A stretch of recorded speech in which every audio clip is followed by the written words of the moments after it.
Hey guys, what's up? Welcome back to another video of our channel. Today in this video, I'll show you how to fix Google Ads suspended for unpaid balance problem. So without wasting any more time, let's start our today's video.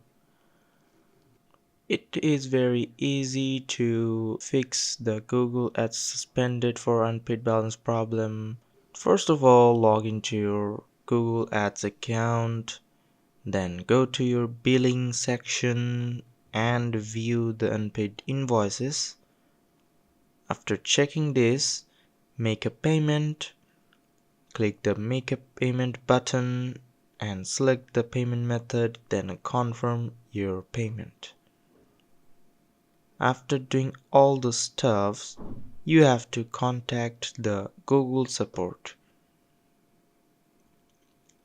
If you already made a payment, it may take up to 24 hours for the payment to be processed and your account to be reactivated.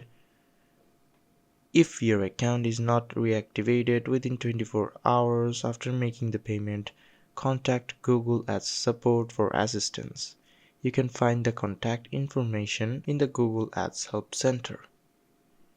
So that's it guys, hope you liked this video. If you found this video helpful, don't forget to hit the like button and subscribe to our channel. Till then, bye bye.